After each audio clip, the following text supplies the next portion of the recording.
You might have heard of the story of the Trojan Horse, when the Greeks hid a strong force of armed warriors inside a wooden horse and got the horse into the city of Troy, after which they were able to spring their trap. Today we have kind of a Trojan horse story with a twist, in which a wooden horse was used to get out of somewhere, not in. This is one of the most dazzling prison escapes ever told, and the best thing is, it's completely real. The story starts with a Canadian-born British man called Oliver Philpott, or Ollie to his friends. During World War II, this man became an excellent Air Force pilot, and he joined what was then called the Norwegian Campaign, which was to liberate Norway from Germany. Things didn't go too well for Ollie, though, and his plane was shot down on the 11th of December 1941. The plane ditched into the North Sea, and Philpott and 3 other guys floated at sea in a dinghy for a couple of days until they were picked up by a German ship. First, Ollie had to spend a bit of time in a prison hospital in Norway, but was later transferred to a prisoner of war transfer camp in Germany. From there, he was moved to a place called Stalag Luft 3, which means main camp. This was located in a town called Sagan in western Poland. There, he joined other RAF men, got transferred again, but later sent back to this same camp. As the story goes, many of the captured men brewed up escape plans all the time, but escape was obviously problematic. Not only was it extremely difficult to get over or under the walls of the camp, but if the men were seen, it's likely they'd be shot. Even if they did breach the fences, the problem was then getting to a safe place. British men wandering around western Poland at this point weren't in exactly a safe place. Ollie was quite a creative man though, and he came up with the idea of inventing an identity for himself. He would become a Norwegian man that sold margarine, and if he was stopped, well, he was just on business. His name would be Jan Jorgensen. The reason he chose this line of work was because he had worked in a similar field when he was a civilian, and also because he was aware not many people he would come across in this part of the world would speak Norwegian. So Ollie had his character, and he had a very convincing backstory, which it said he spent many days and nights creating. The problem now, of course, was coming up with a way to get out of the camp. Well, 2 other guys called Lieutenant Michael Codner and Flight Lieutenant Eric Williams already had a plan, and this plan kind of involved a reverse Trojan Horse trick. In 1943, they told Ollie about their plan, and he was enlisted into the escape.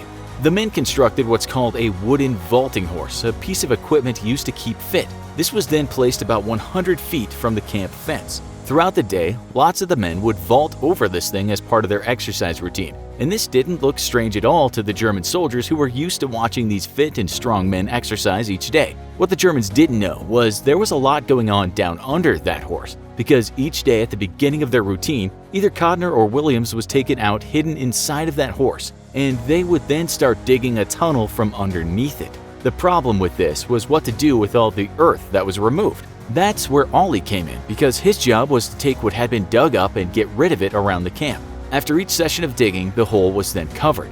The way they kept the tunnel from collapsing was by lining it with wood the men had taken from the Red Cross parcel boxes. For 3 hours every day, the digging would be done, while the German soldiers looked on at all these men competing to see who was the best vaulter. This was all worked out with finesse, with the men always filling the same number of bags of sand for each session. They did change the system around, but they stuck with an agreed-upon number of bags each time. One of the problems when they increased the session time was that the guys doing the vaulting would get really tired, but by October, the tunnel was almost complete. It reached further than the fence. That's the only place they wanted to be. It said the men were almost caught on several occasions because part of their tunnel crumbled after digging, or the guards almost fell through it. The diggers knew how far from the ground the tunnel was because they used a sharp object to measure the distance. It was only 30 inches from the ground. The men decided that on the moonless night of the 29th of October 1943, they would make their escape. In total, the tunnel had taken them 114 days to dig. At 1 p.m. that day, Codner was taken out and sealed inside the tunnel. There was a count that day, but the other prisoners managed to falsify the number. At 5 p.m., both Williams and Philpott were also sealed inside the tunnel. The only thing to do now was wait until a bit later when they had the cover of darkness. That they did, but things didn't go exactly as planned. When they decided to go up from the tunnel, they were actually 12 inches short of their target place, and on any other night this would have led likely to the capture of the men. Fortunately for them, the sentry that could have seen them was late that night. The guys covered in earth and sand emerged from the ground like moles. They were dressed all in black and had black masks covering their face, and so once they made it to the nearby woods, they weren't exactly easy to spot. It was then decided that both Codner and Williams would go to a place called Stettin and Ollie would head for Danzig. a somewhat longer trip. He had his story all worked out, as we said, and if he should meet anyone on the way, he would just say that he was selling margarine and he was from Norway. What he really hoped was he wouldn't bump into anyone who understood Norwegian, because while he might be able to mimic the accent, he actually couldn't speak a word of the language. He at least looked the part, because he had managed to acquire a black civilian jacket which he wore with some RAF officer's pants. These looked just like any pants. He was carrying a small briefcase and inside were only cleaning and shaving essentials. He had also grown a mustache that looked a lot like the bristles on the top lip of a man called Adolf. He had some money and so traveled by train to a place called Frankfurt on Oder, and from there his plan was to get to a place called Kustrin and then on to Danzig. All this seemed to be going quite well, but at one point he was approached by a police officer. It seemed though that the false papers he had were good enough to fool the cop. On another occasion on the train, he got off lucky.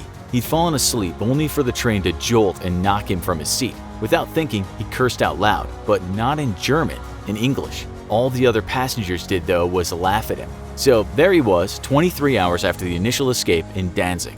A job well done, so he bought himself a beer. He then headed to the docks where he got a room and thought about getting out of Danzig. The next morning, he saw a Swedish ship in the water that was loading up on coal. That's a place he wanted to be, so he snuck onto that ship after darkness fell. He then crawled carefully into the galley only to find a cup of hot chocolate. Ollie drank that and then hid in a coal bunker. It's said that the captain of the ship, a vessel named Araliz, saw Ollie while he was hiding and demanded he get off the ship as he was a risk to the crew. If the Germans discovered an escaped POW on the ship, that certainly would have gotten the Swedes into a lot of trouble. He didn't get off the ship though, and he was helped by a seaman and an engineer and hidden someplace. When the ship was finally far from land, Ollie again greeted the captain, who by this time said, "Okay, we're far away now, you are a guest of the ship."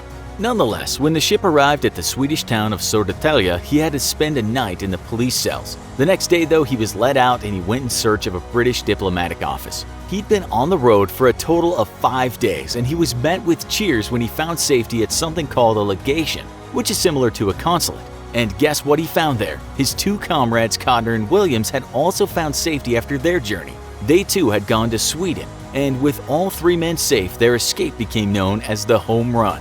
Ollie would not fly planes for the RAF again during the war, and after being debriefed by MI9, he was given the post of Senior Scientific Officer at the Air Ministry. He was also awarded the Military Cross. He lived until the ripe age of 80, had a successful business career, and had 5 kids during 2 marriages. We know all about his story because he wrote a book about his escape called Stolen Journey. If you're wondering how Ollie managed to find his way around many strange places during his ordeal, part of his escape pack included a homemade compass. A guy called Jerry Dawkins, a fellow prisoner of the camp, had put this together from bits of a gramophone, parts of a razor blade, and also cardboard and phosphorus from broken watches. While it all might sound like a wonderful adventure, if you read that book, Stolen Journey, you'll find that escaping a prison camp for Ollie was a rough ordeal and a very unpleasant experience from start to end. Well, not the very end. Part of that book reads, "Escape is all coldness, and waiting." It's heat sometimes in digging and running away, but mostly it's coldness and hunger and hanging about waiting.